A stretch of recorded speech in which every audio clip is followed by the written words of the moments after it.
is the Unlearning Podcast, a show where we will begin to disrupt, dissolve, deprogram, and dismantle what we think limits us in order to reinvent, rebirth, and revolutionize the world in our most authentic selves. My name is CHRISTINA, and I'm your host.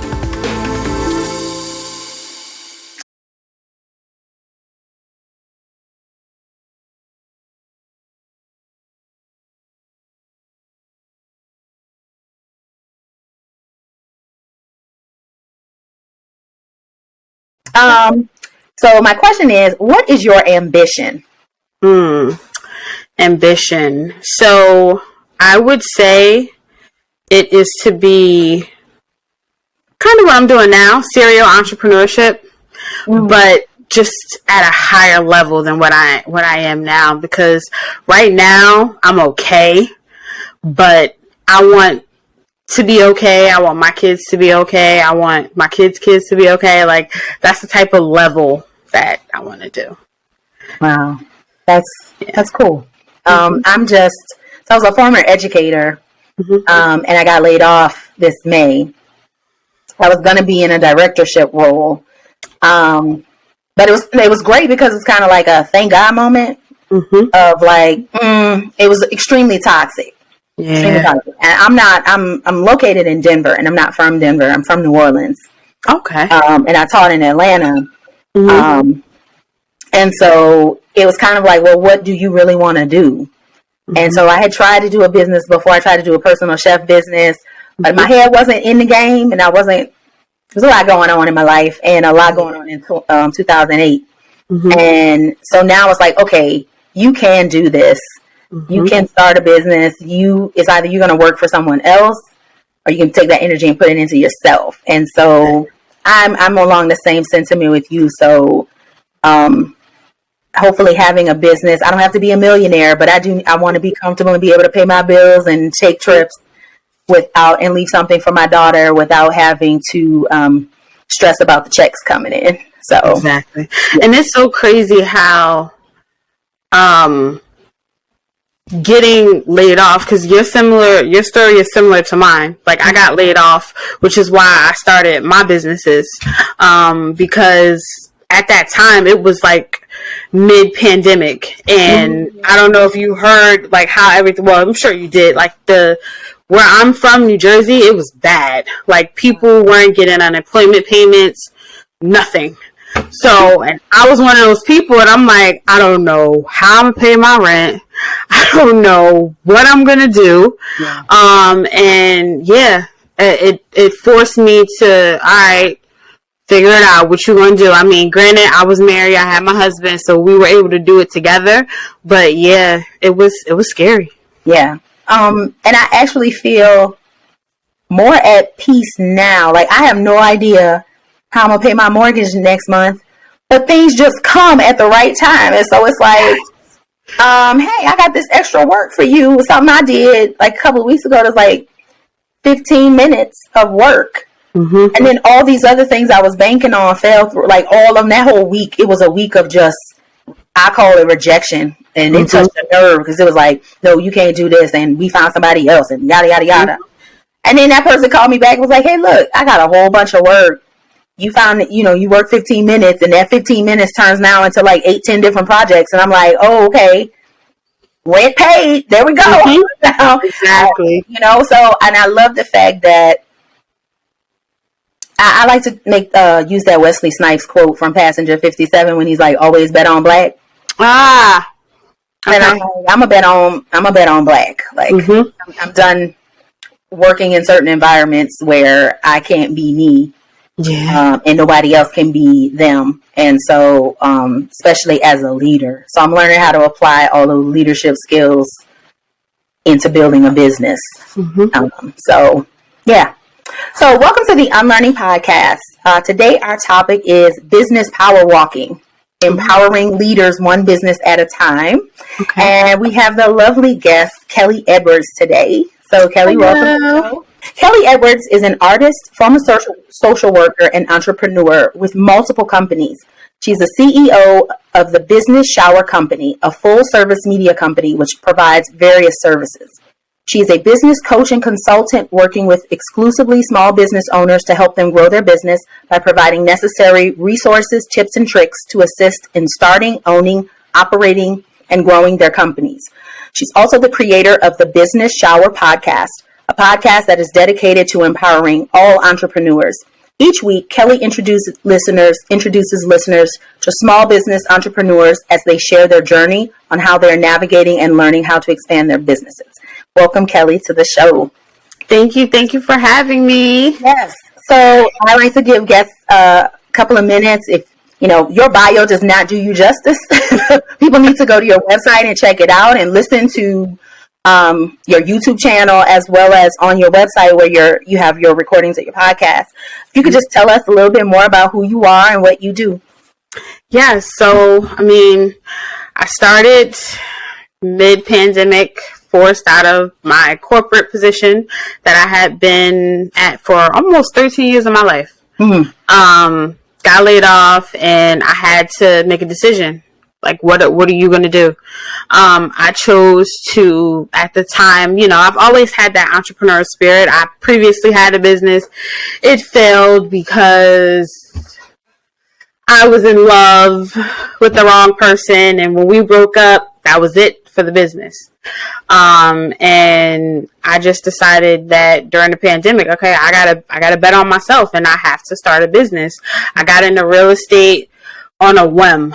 Like, really, I met a couple people at a meetup, and from there it just kind of like blossomed into relationships, and then I started meeting people. And as far as the podcast came, honestly, it was supposed to be a quarterly events, right?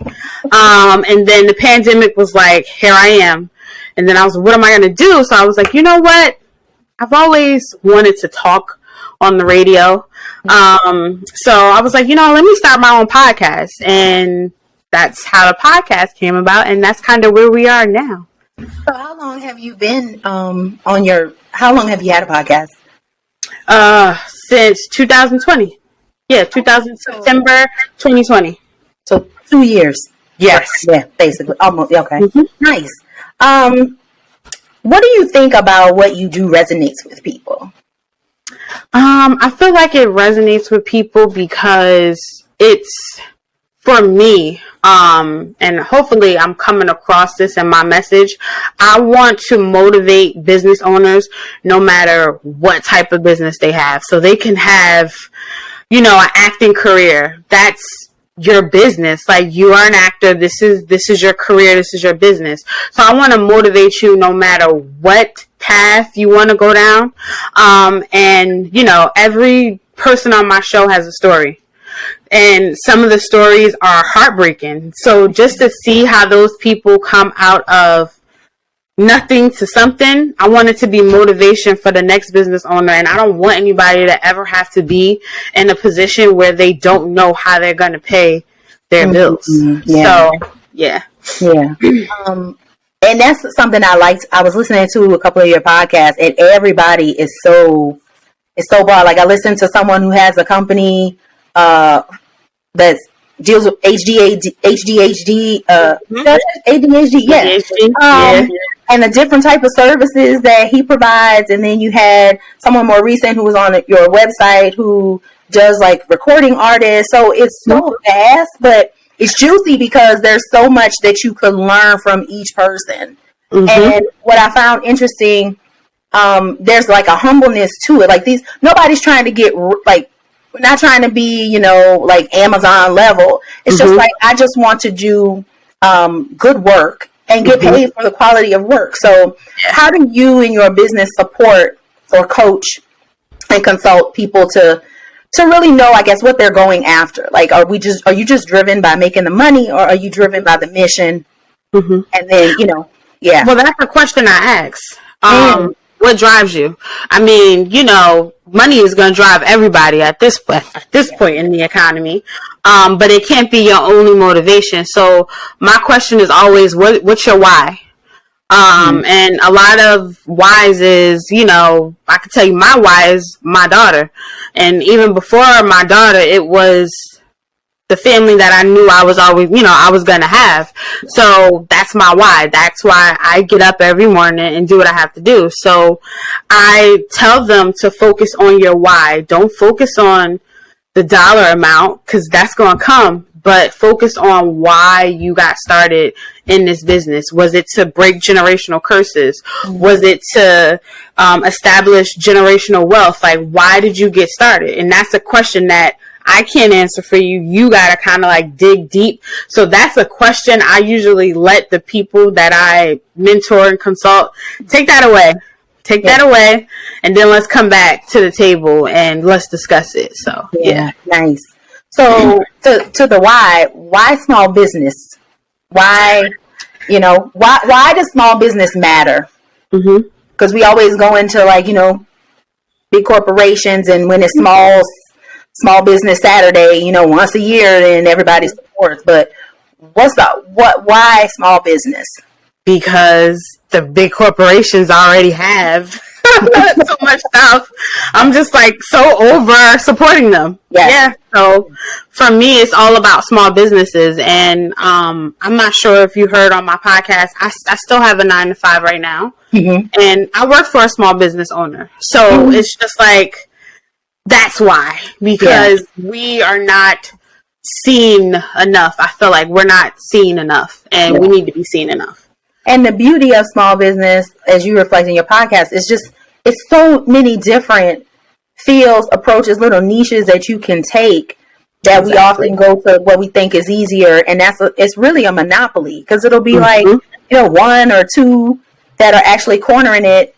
And I feel like small business, it's the quality and it's a mission work. Like you said before, like they're clear on their why, and it's not just profits.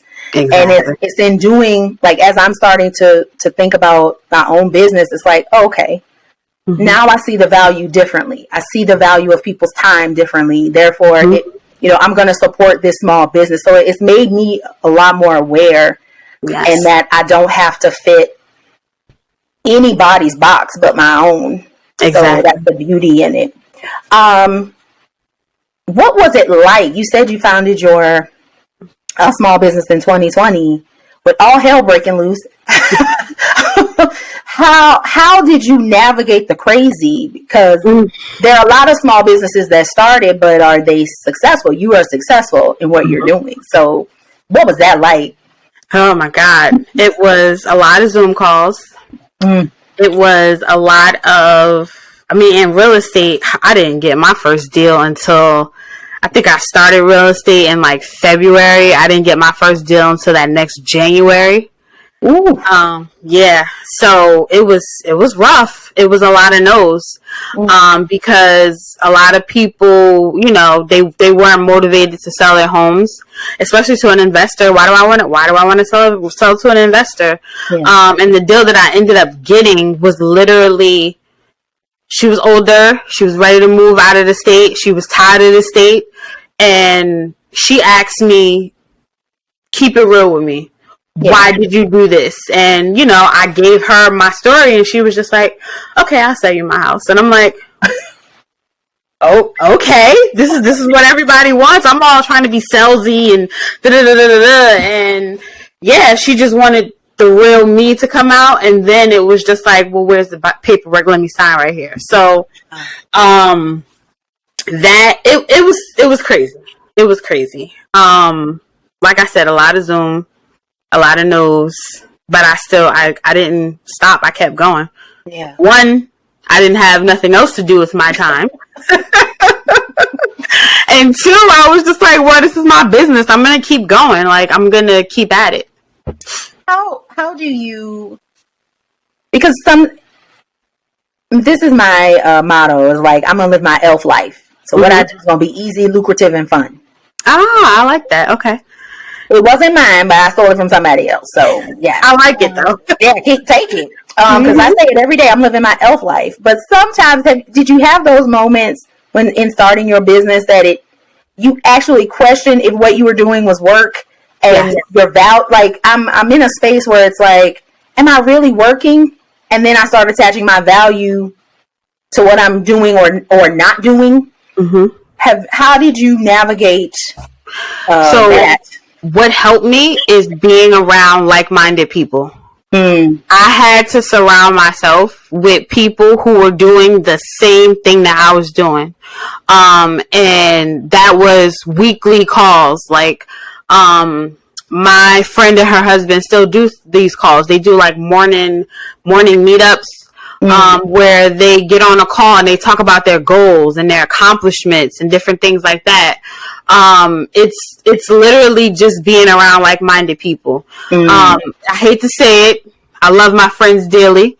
They have their own businesses, you know. Yeah. But for me, I have to be around like-minded people to stay motivated, because for me, if I see you over here grinding it out and stuff like that, I'm gonna take a look at myself and be like, what are you doing?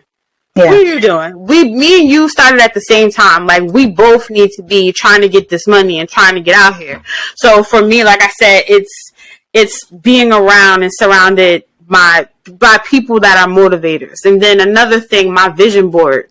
I have my vision board in a place, because I'm looking at it right now, where I can see it. So I see it and I look up and I'm like, all right, this is what I want. These are my goals. I have to go for it. So that's kind of how I stayed motivated. Nice. So it's also, it's just a mindset. It's Yes. the thing of the mind. So how did your mindset shift from employee to CEO? Mentorship. Like, I had to sit down, because for a while I was getting up at 12 o'clock. I'm like, oh, I could start making calls at 12. Mind you, there were people that was making calls since 6 o'clock in the morning. Wow. So for me, like, I had to literally have somebody tell me, such and such is starting calling at 8 o'clock in the morning. You getting up at 12? Early bird gets the worm. And I'm just like, oh crap, I'm messing up. Like, I gotta treat my business as a job, just like I treated my corporate job. I was up at 6 o'clock in the morning to get to work by 8 o'clock. So why can't I do that for my business? Right? Yeah. So I had to train my mind. It wasn't easy. It was not easy. It was not easy at all. It took me a while, because I got so laxed and so into my own way. And it wasn't easy. I literally had to have somebody just give it to me real, and hurt my feelings, but that's what needed to happen. Nice. So that's one kind of answering my question. Like, what did you have to unlearn about small business? What are some other things that you can share with us that you maybe you went through yourself as you were starting your business, or that you see like some common trends across folks that you consult? Like, what are some of those like red flags? Like, you need to keep an eye on this. Yes. It's a lot. I feel like, one, mentorship is important. You don't have to pay $5 billion for a mentorship. And if somebody's trying to sell you a mentorship program, don't take it. If you can't afford to pay those people, there's something called YouTube University. You follow those people and you learn from those people. So I would definitely say that. And then I would also say, try a small business owner. Like, there are a lot of small business owners that are doing the same thing that big YouTuber is doing, but that big YouTuber is making money, but this smaller person will help you out and it'll be at a cheaper cost. So I would definitely say that. Another thing I would say is trademark. What I learned the first time in my business is when you pick your name, you are so excited and, you register your name with the state that you live in, but you don't check to see if that name can be trademarked. So I would suggest every business owner, when you come up with the name of your business, you want to check to make sure it's not already trademarked. Luckily, mine was not. So I was able to move forward with it. But I had a friend that had to change her whole name of her business just because it was already trademarked. You don't want to have to deal with that. Learn as much as you can. as much as you can about your industry, about your customer, about what you're doing, because you want to be the subject matter expert on what you're selling and or the services that you're selling. You have to be that person. I think that's it. Yeah. Do you have a lot of clients that sell more products or services? Both. It's a little bit of both. Yeah, because I just started the consultant part. It's like it's a little bit of both. In that kind of role, because as I'm hearing a lot and learning a lot from other people that everybody is not your client, and that is okay. Yes. And I used to, when I had a full-time job and I was doing some consulting work on the side, I was like running behind people, and it's like, we are not aligned. And it just kind of became a disaster. So I'm trying to understand and learn now and really identifying what is it that I want in an ideal client.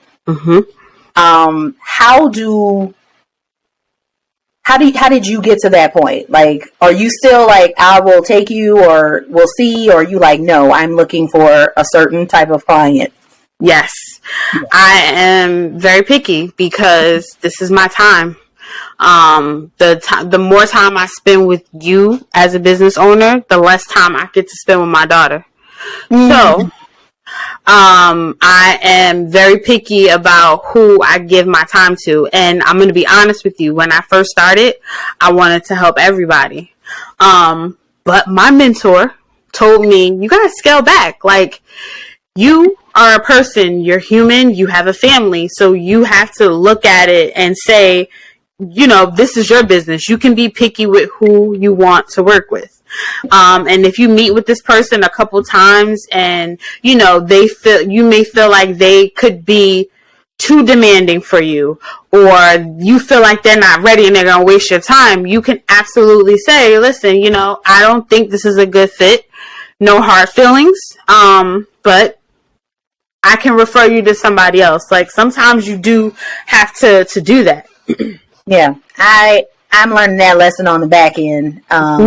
And getting caught up with people. And as a result of that, like, I dedicated a lot of time talking about things. Like, if you had just done it the first time, like after, you know, this initial consultation, and then now I'm the one at a major loss on a huge chunk of change because it wasn't clean, as I like to say. It wasn't clean enough to do business. How do you help someone to navigate? Because like you said, you have friends and they have their own businesses. And sometimes your friends will want to access you, but not access you in your business. Meaning, from that friend angle, where's the line there? Because between helping you and being taken advantage of, or entering in as the business and then feeling some type of way about the friendship. Have you ever had any of those? I have not yet. I say yet. I have not yet, but my personality is, you support Michael Kors, right? You support, I don't know, Gucci, right? Right. You support BMW, you support Benz, you support Honda, you support all these companies, you're going to support the business shower too. There you go. And that's just how it's going to be. Like, you know, you can't, I know that those are your friends and you love them, but in the same sense, you support all these big box companies. I'm sure you got 4 or 5 packages coming from Amazon every day. Yeah. So you're going to support me the same way. There are no discounts.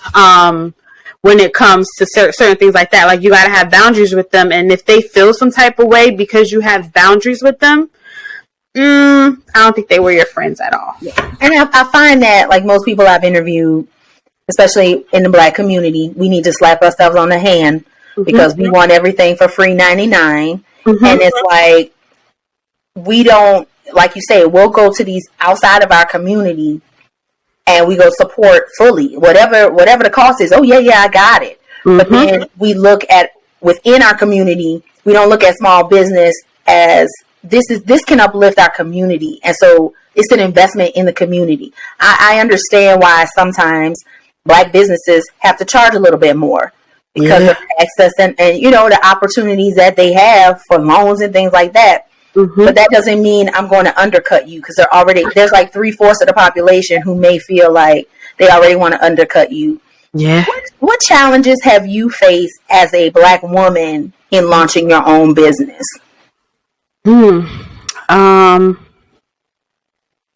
Financial money. That's one of the. It wasn't until recently when I started cleaning up my credit and being just connected with the right people. I started to get opportunities, but money has always been an issue. Even when it came to my real estate business, because in the real estate business, you get money, you get money from hard money lenders.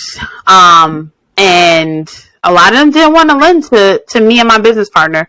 We're both, you know, African American. So, that was always a challenge. Wow. So we had to literally do stuff on our own in order to get where we needed to be. So were these like banks or like government? No, these were people that have money. Hard money lenders are literally companies that host millionaires' money.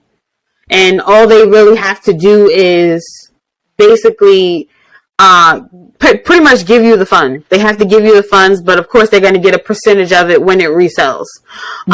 Depending on where our deals were, some of the lenders wouldn't lend to us. It was just like, no, though that area is not, we're not going to get a high turnaround on our investment. And which some deals I could understand, but some deals, like we had this one house in, where was that house? It was South Jersey. I can't remember the city. Cooper Street. That's all I remember. The name of the street was Cooper Street. It was a 7-bedroom, 4 bathroom, mini mansion. It was a mini mansion. We'll just say that. Yeah. And we got it for $135,000. We only needed $250 to do the renovations. We could not get the money. And we tried for almost 3 months to get the money. And I'm so sad that I had to let that deal go, because I know for a fact that house would have went for $500 and some change. But nobody believed in it, and we lost the deal. And I believe the bank purchased it back. So, and did the same thing. Yes. Mm-hmm. Wow. Yeah. Mm-hmm. Do you find that is so? You have a multimedia company. Mm-hmm. Do you find that similar challenges that you did with real estate in the multimedia company? Yes, I feel like it's the same thing.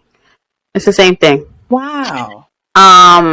That's why I chose. I mean, the multimedia company really just started out, but I'm picking and choosing where I want to go. Mm-hmm. Right now, this service is free. For New Jersey people, I'm not going outside of the state. Yeah. But for New Jersey people, it is free. And I'm doing this for a reason, because I kind of want to keep it in my backyard, and then I want to expand. So yeah. Nice. Yeah. But I'm seeing the same challenges, kind of with like everything new that I start, I run into the same issues. That's because you're supposed to learn that lesson and then help other people. I know. Something in you. Okay. And I do. I have a lot of vlogs to release. We'll just leave it like that, because I am documenting everything. And I'm like, you know what? I go on this rant personally on my Instagram, but I think I'm going to start doing one for my business as well. Mm-hmm. And workshops.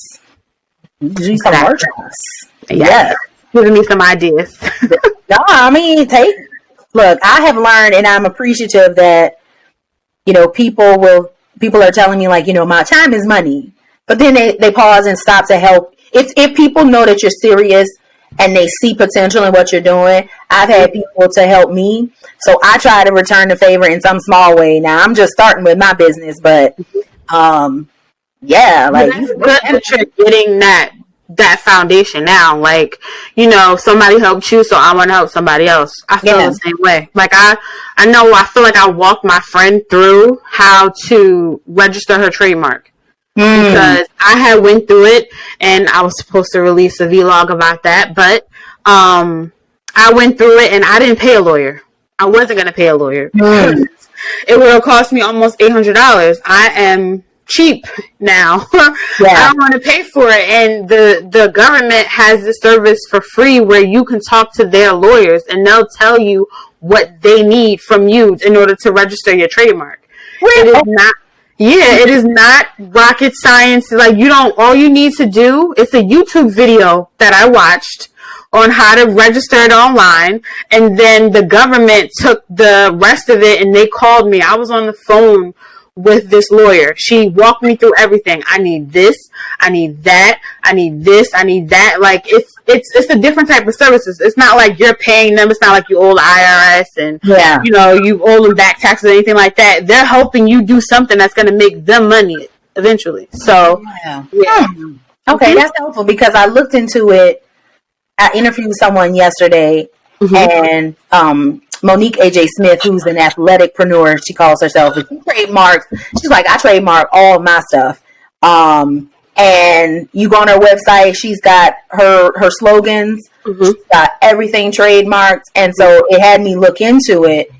And the website was kind of confusing. I was like, I need to come back with this over the break and just like process what's really going on. And then I looked at LegalZoom thinking, oh, they could do it the same price. And it was like $500. And I'm like, why? And I've learned that things that, I wouldn't necessarily look into, like you said, YouTube University, or trying to figure out how to edit my own videos as opposed to paying someone, it's forcing you to be more resourceful. It is. And see that, I don't want to say being cheap, because that's not what it is. It's just... Well, for me, I tend to go with what's lower than, what's higher. But that's just me. I've always been, even in ShopRite, Walmart, it doesn't matter where I go for the cheapest item. I don't want to say cheap, because I don't want to undervalue like another, like... That's true. That's true. But I will say, like, I look at what folks are doing. Like, I had somebody edit a video, and it was like, I could do that if I just took time. Like, I'm doing the math in my head of, such and such per video. Man, I could do this myself and use that money for something, promotion or something. Right. Exactly. But you also want, and this is another thing that I try to teach business owners as well, you also want to build systems in your business so that certain things is automated, so that when you want to take that vacation, right? You want to go on vacation, your business is still running, but you're not there, That's the type of thing that you want to kind of get in the groove of. So if you could go on Fiverr and pay somebody $10, $15 to edit your episode, it might be easier, because now that episode comes back, you upload it from the beach or from your hotel, and now that's your new episode that's out. So I always kind of like look at, how can I spend more time with my family than, running my business, and my business is still running, type of thing. That's helpful, because when people say automate, I was like, I don't know what that means yet, but I'll get to it. I'm not at that step yet. It takes time to automate, because I'm like, when you say vacation, I'm like, vacation? I haven't even tapped into anything that I have. Like, I have a HR coach that's helping me, and she was like, you've not paid yourself? I'm like, no, taxes.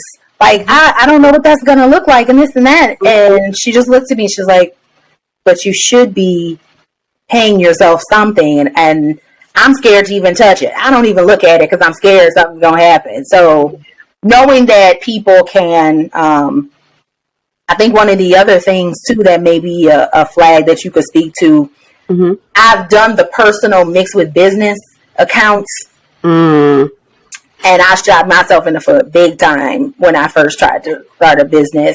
That was a hot mess. So at this time, I learned from my mistakes and was like, okay, I need to have a separate, business account. And I went to YouTube University, and first they were like, you need all these different accounts. I'm like, but I don't have anything coming in. I'm just going to have one for now. Yes, I was just going to say that. Because I was like, I don't think I could keep up with 7 different one for marketing and one for taxes and one for this and one for that. So have you tried PNC Bank's? They have like a virtual wallet for businesses. So it's basically 3 accounts in one. It's 2 checking, 1 savings. So you could literally put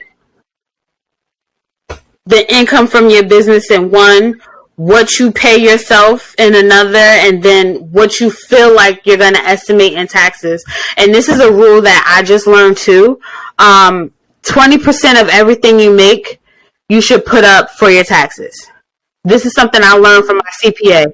He said every time you make money, you want to put up 20% of those earnings, because most likely you're going to be paying that maybe a little bit less to the IRS. So that is something that I learned. Is that just federal, or is that federal and your state? Federal and state. Really? Okay. Yeah. 20%. That's good to know. Mm-hmm. I said the same thing. I was just like, oh, wait, 20%. Then I started looking at the little bit of money I made. I was like, oh, that's nothing. Right. Okay. Yeah.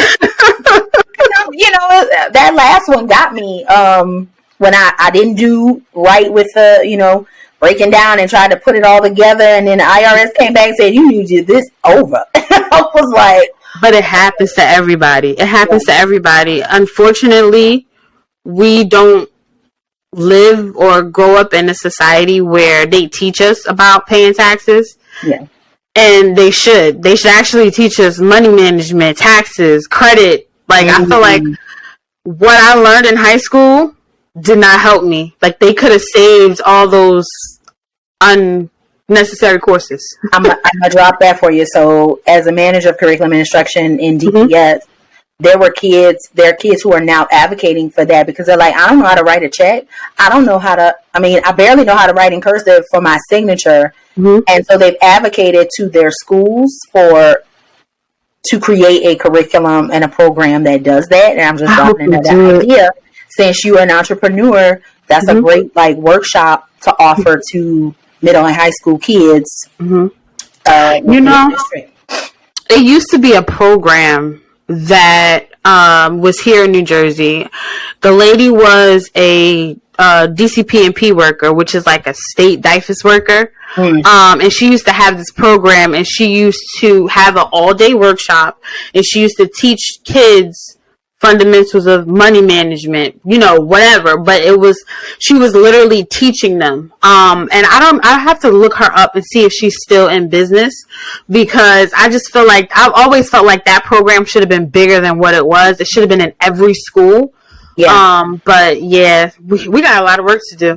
We got a lot of work to do it. That's why I'm just dropping it, because that is definitely needed with this generation. Yes. Because, as we move towards more of that technology, there's less they have to do because it is automated, and they don't know. Yeah, they don't. That's where they're going to get tripped up, is that it's working, the system's working for somebody the way they want it to work. So the less we have interactions with physical money and we just swiping cards, the more I can do what I want to do with your money. So, yeah. Exactly. So how are you defining success now?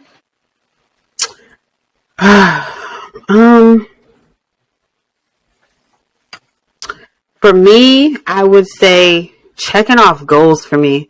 I used to have these really big, drawn out list of things that I wanted to accomplish, and I used to break them down by quarter and things like that. And now I'm just like, you know what? This is a win. A win is a win. And a win can be small and a win can be big. So that's kind of how I'm measuring it now. Whatever I do, that's a win that either generates money from me, or I help somebody out, or I check another podcast off, that I've been on. That's a win. So I just got to look at it like that. Nice.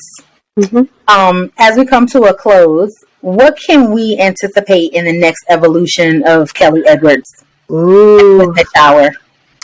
It is going to be a lot of new services, a lot of vlogs, and just a lot. I don't think I mentioned to you, but I had some struggles to have my daughter, which is why she's like my little prized possession. But you're gonna see a lot of her on a lot of my episodes because that's my little angel baby. So, it's gonna be a lot because I want to incorporate her in everything, and she's a Leo just like her mom. So I'm like excited about that. So yeah. Nice. Start her off early so she's not somebody, right? Oh yeah. What's one thing you would want listeners, after all the wisdom that you've given us today, what would you want listeners to know about your journey or the journey of starting a small business? Don't quit. Keep going, even though it may seem impossible. You may not know how you're gonna pay for equipment or how you're gonna do something. I would say just keep going. Don't quit, and the little bit that you can do each day makes a difference. Rome wasn't built in one night. Yeah. So, and if you look at all the success stories, like I challenge you to look at some of the success stories of, people that are big. Like I believe the guy who made Facebook started that in his mom's garage. And look at him now. So, you just want to keep going. Think back, however far you want to go back into the past. Based on your experience, you're talking to yourself. What would present Kelly sitting here tell Kelly from the past? Put those credit cards down. Amen. Yes. There's a lot of stuff I would tell my my past self. One of them would be definitely put the credit cards down. You don't need them. Only spend 20% of your credit limit. That's what I would tell myself. And then I would also say, don't take life so serious. Have fun. Yeah. And be happy. Nice. Going on the other side of that, you're here today. What would future Kelly, however far out you can envision for yourself, what would future Kelly tell Kelly today, sitting here? You did it, girl. You did it. Yes. I'm proud of you, bro. Yes. What can we do as a community to support you and your small business? Follow me on YouTube. Follow me on Instagram. Follow me on all the social media platforms that my podcast is on. Comments on episodes. Comment on my YouTube channel. Comment under my Facebook or in my Instagram posts. That's pretty much, just talk to me. I like to talk, so talk to me. And what are your Facebook and Instagram handles? Yes, so Facebook, Instagram are the Business Shower events. YouTube is the Business Shower podcast. Where LinkedIn is the Business Shower, just the Business Shower by itself. And my website is www.thebusinessshowerevents.com. Okay. And all of my links is on the website. Okay. And of course, all of the links will be in the description box for this episode. Kelly, we want to thank you again for taking the time. I know it's late and you got a lot, you get into. I would love to have you back just to educate us on a specific topic, but I think this is a good introduction to who you are, and I'm hoping maybe we could do something live where people do questions and answers, like ask Kelly. Let's do it. So thank you all again for listening to the Unlearning Podcast, and have a great day. God bless. Peace.